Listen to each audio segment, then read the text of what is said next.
Strictly for the culture. Brothers and sisters, you have seen the t-shirts, the hats, the hoodies, the mugs in the hands of some of your favorite pro wrestling stars, podcasters, and influencers out there. And now it's time. Visit strictlyfortheculture.ca and you too can be part of the movement. Bigger than sweatshirts and commercial success, Strictly for the Culture aims to build with like-minded people and elevate their position in the world through knowledge, self-love, and a desire to unite. So what are you waiting on? Visit strictlyfortheculture.ca. Do it for the love. Do it for the knowledge. Most importantly, folks, do it strictly for the culture. Locked in. Look at what we have here, folks. To the only show that matters. The cream of the crop. Duke Loves Rasslin. And there is no one that does it better than your host. I have come here to chew bubblegum and kick ass. The Duke. And I'm all out of bubblegum.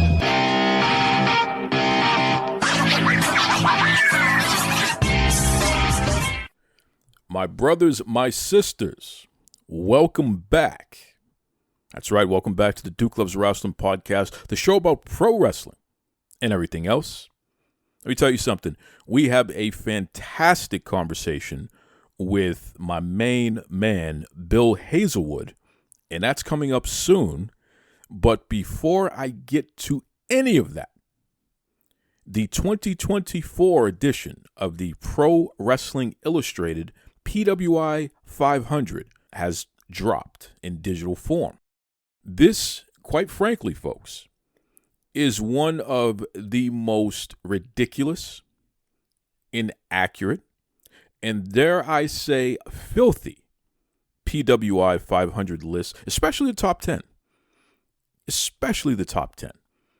You got a pretender, a crybaby, the equivalent of a dented up, expired can of succotash, Cody Rhodes.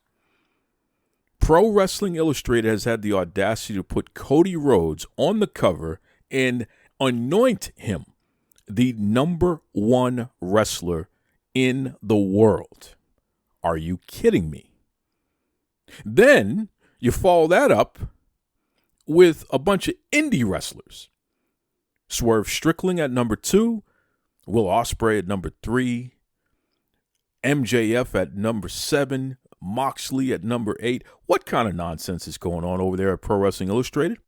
Kevin and his whole brain trust over there, I think these folks are up to nefarious things here with a ridiculous list like this.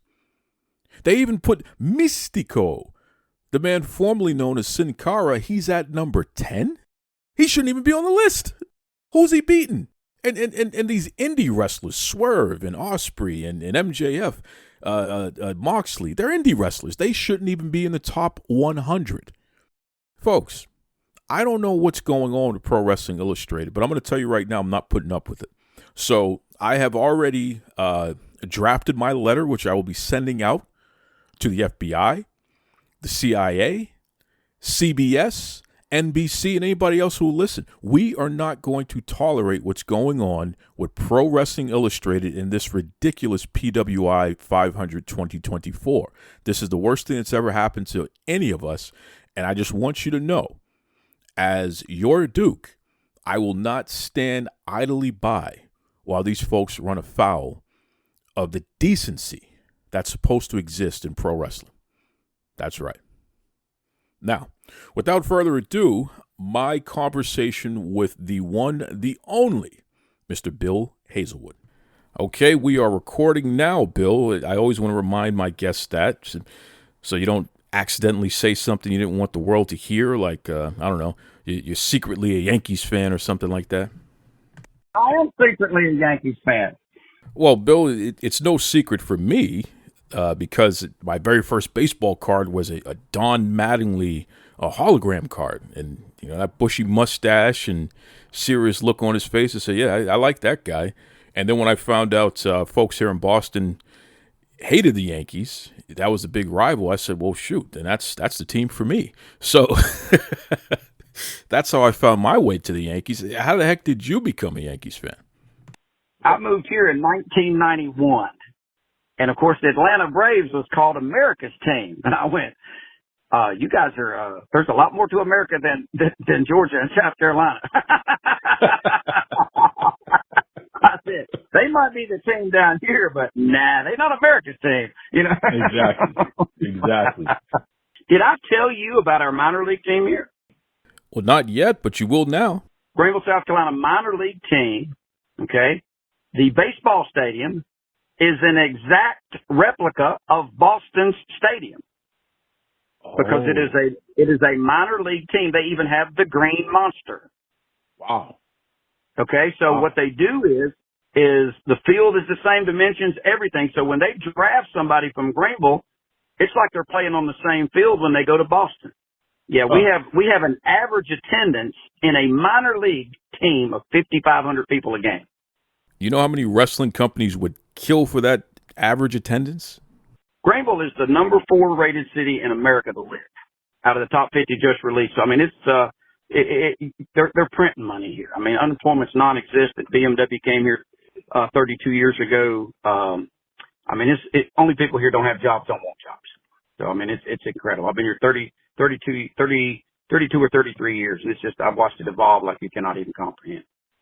Well, Bill, kudos to you and everybody else who have contributed to make that a reality. That's awesome. It's an awesome stat.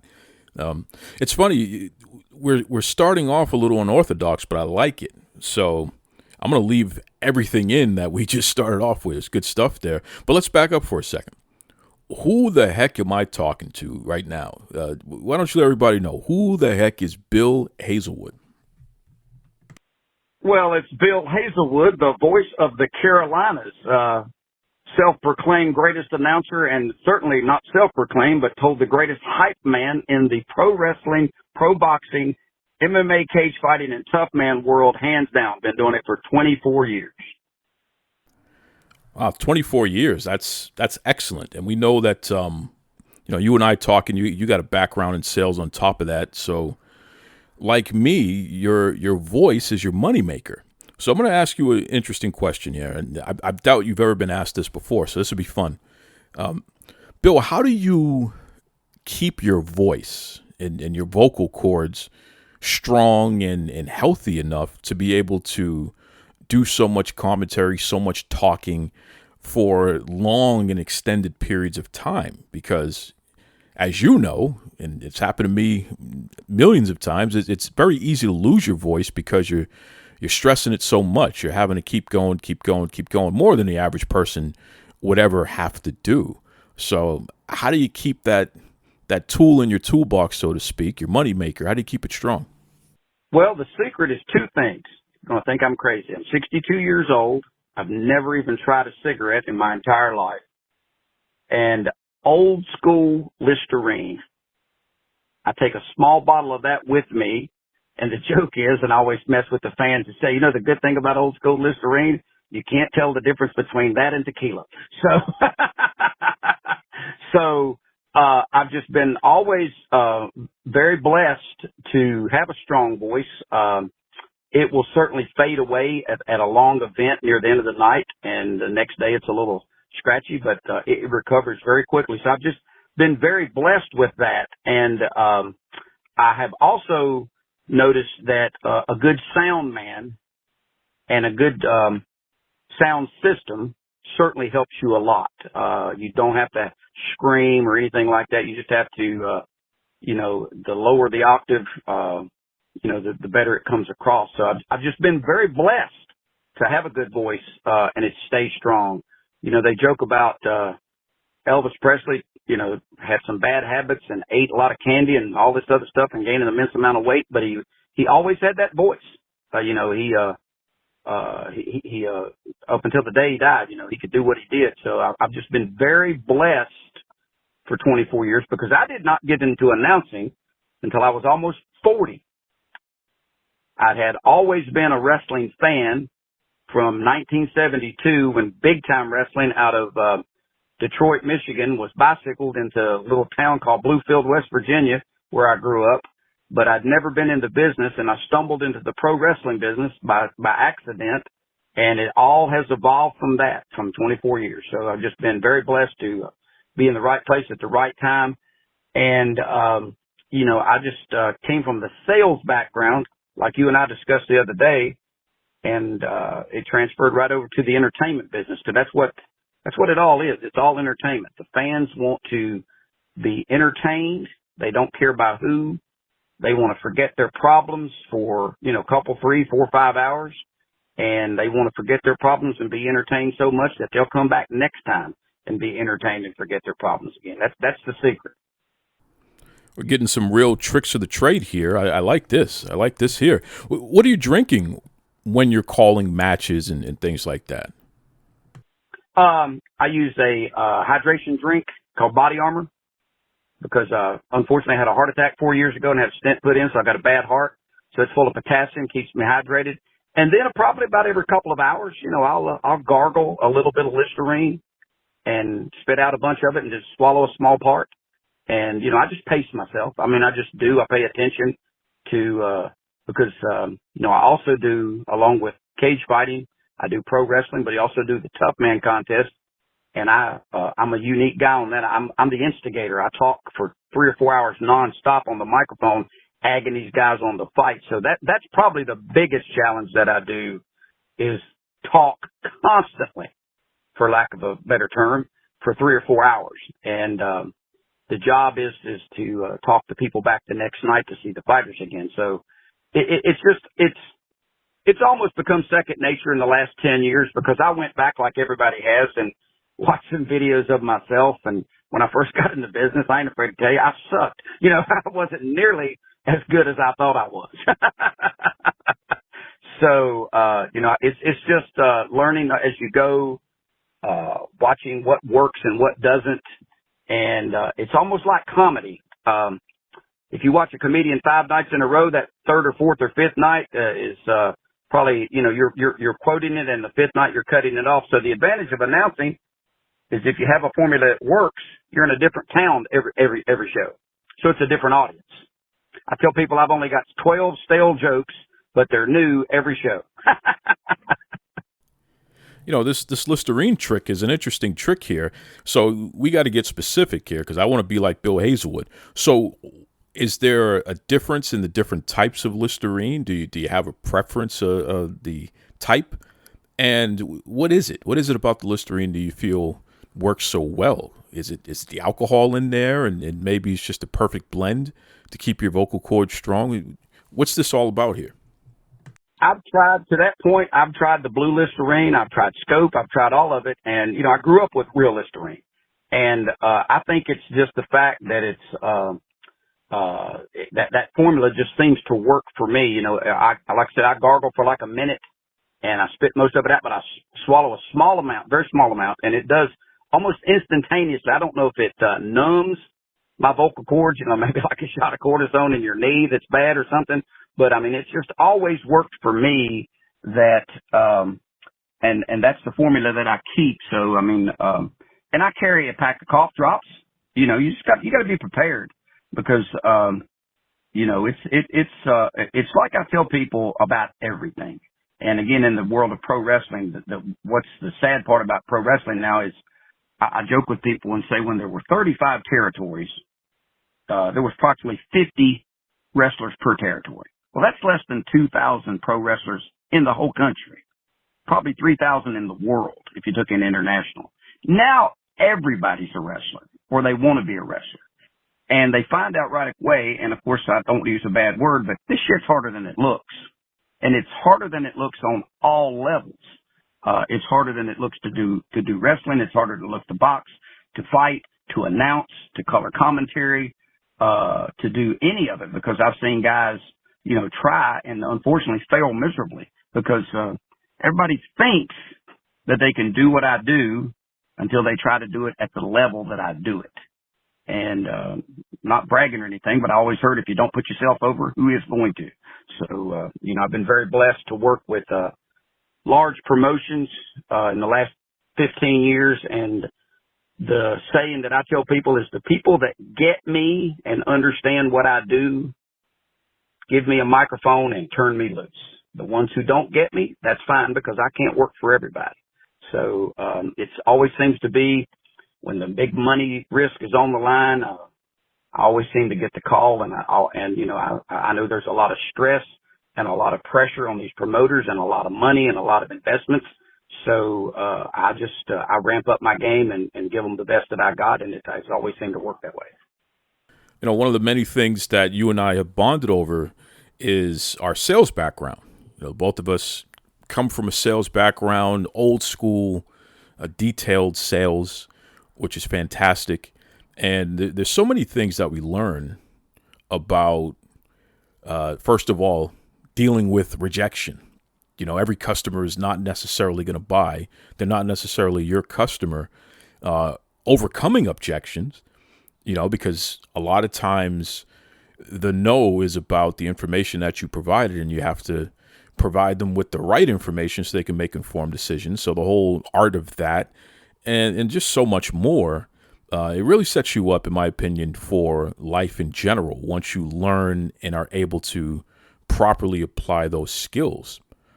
Talk to me about that, your philosophy in terms of how sales is incorporated into what you do in commentary and even beyond. I mean, has it been that way for you, or do you share a similar experience like that or otherwise? Well, you know, I was very blessed. I'm 62 years old. I got in the sales business when I was 18. And the two gentlemen that taught me to sell had 54 years of combined experience. And no was not no. I was taught that no was K-N-O-W. The customer did not know enough, AKA you didn't give them enough information to make the decision. And that the averages were what they were, because if Tom Varner, who taught me how to sell, said if we sold every one of them, I wouldn't need you. I'd just be delivering them like they were newspapers. Okay? So I was taught that rejection was part of it, that it was a law of averages, and I was very blessed to have some personal training by Zig Ziglar himself. So Tom Varner and Mark Baskin, who taught me how to sell, had 54 years of combined experience. And when I first got into the pro wrestling business, you've heard this before, Ricky Morton, for example, they call it the Ricky Morton sell. It's world famous. Okay, Ricky Morton gets beat to death for 20 or 30 minutes. Robert Gibson comes in with the hot tag, double drop kick, boom, boom, boom. So I tell people you've only got four things to sell. You sell yourself, you sell your company, you sell your product, you sell your terms. So in the wrestling business, you sell yourself as a character, whether it's the character of wrestling, whether it's a bad guy, a good guy, or the character of announcing, the character of manager. You sell the company by cutting promos and talking about where you're going to be. Okay. The product, of course, is your work in and out of the ring. And then the terms, of course, is the ticket price. So it transferred right over to that.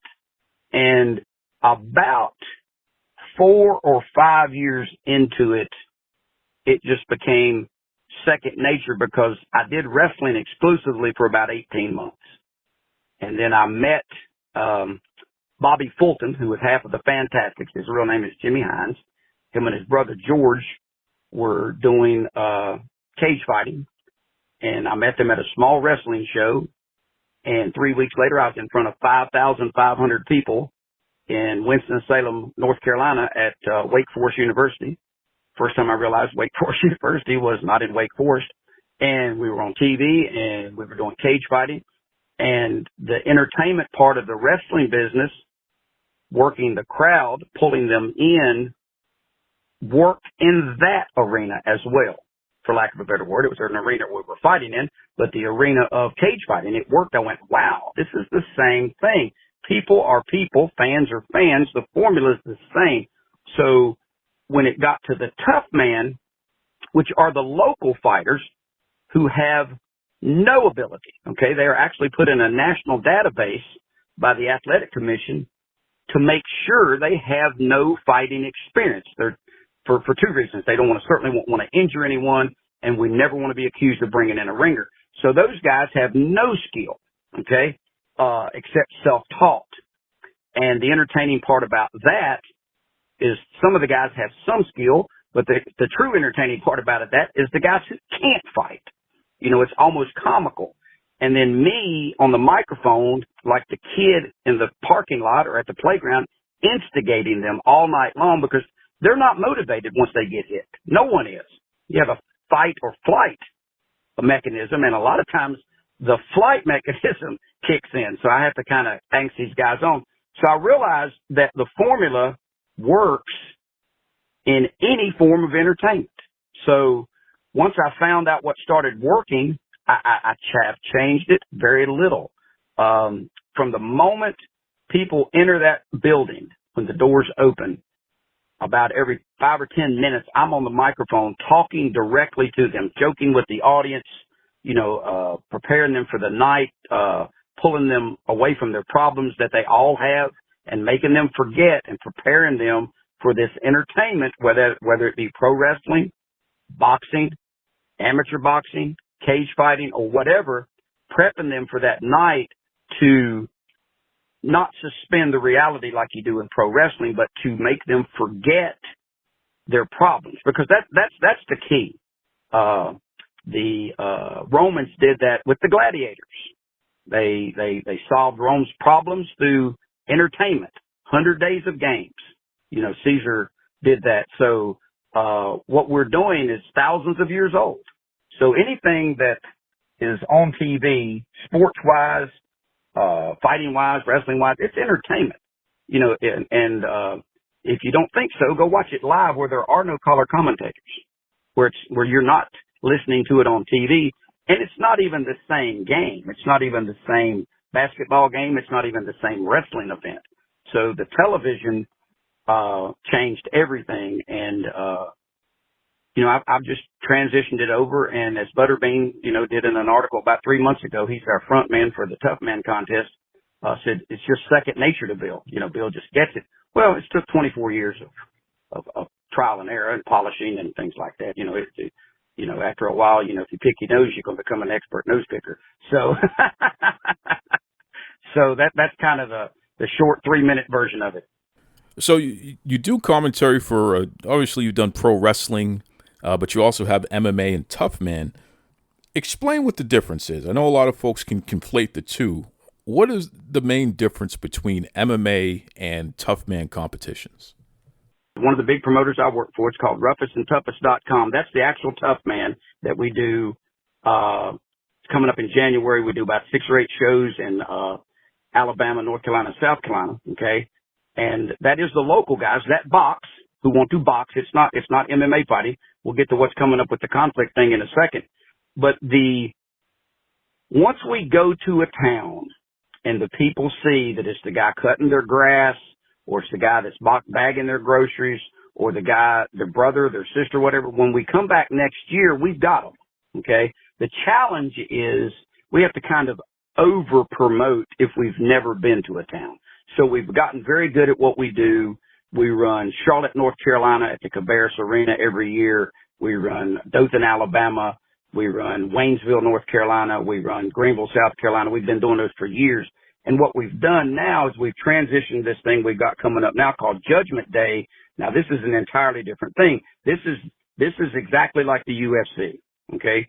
What we're going to see at Conflict 64 on September the 14th are the type of guys that aren't allowed in the Toughman contest.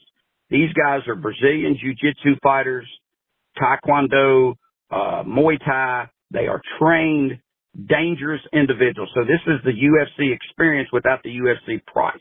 These just happen to be fighters that are from Georgia, North Carolina, and South Carolina.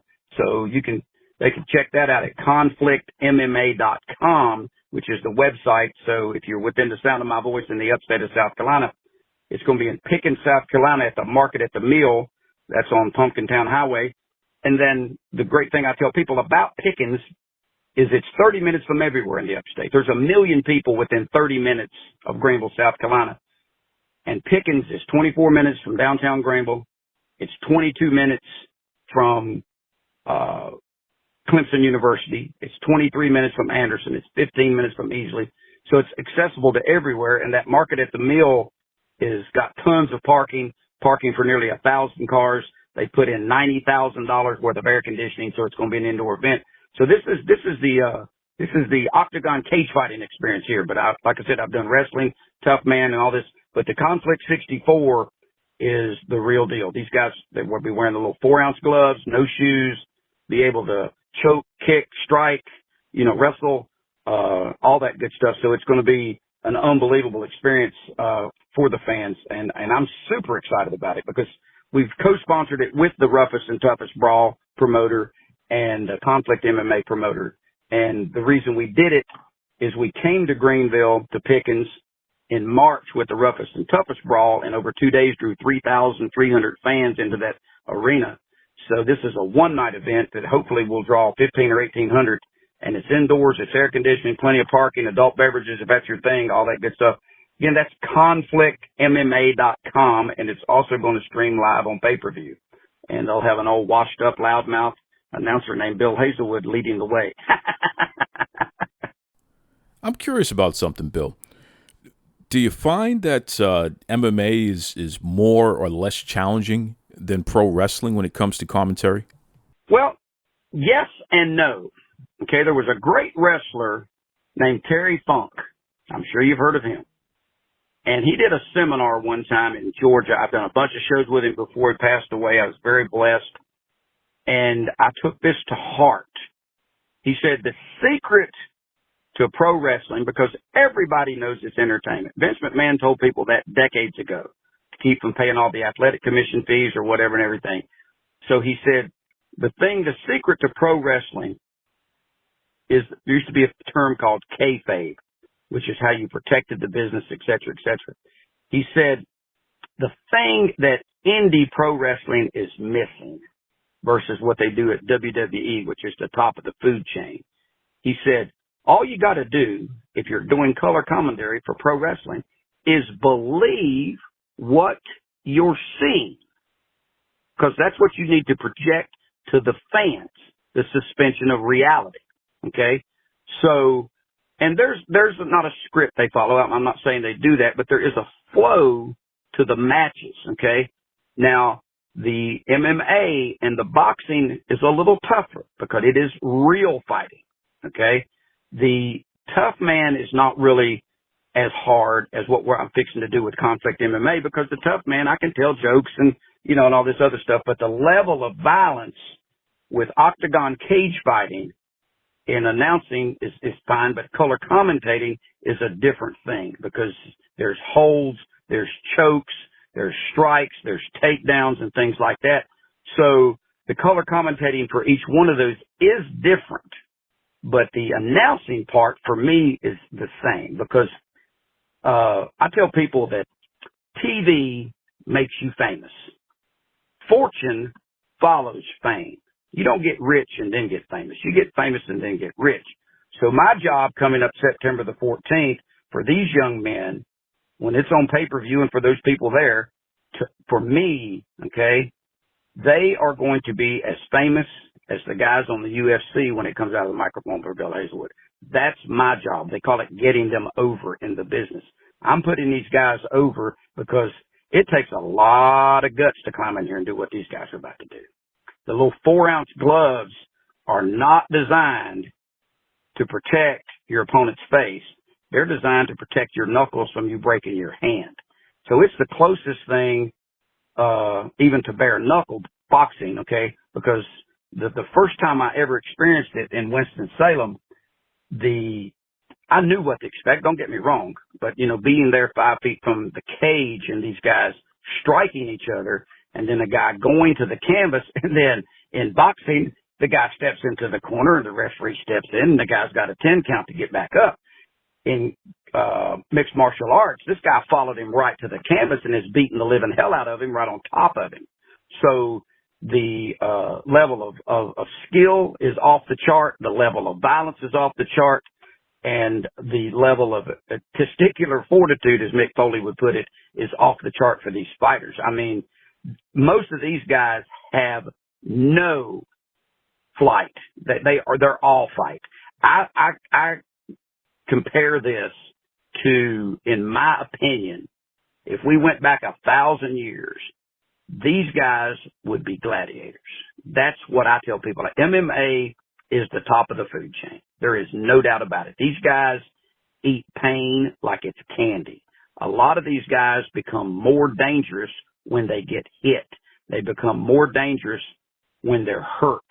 So when fans come and see it, because you can see stuff on TV and it will be great on pay-per-view, don't get me wrong. But up close and personal, or as I like to put it, 5 feet from the ring and 10 feet from the violence, it is on a different level.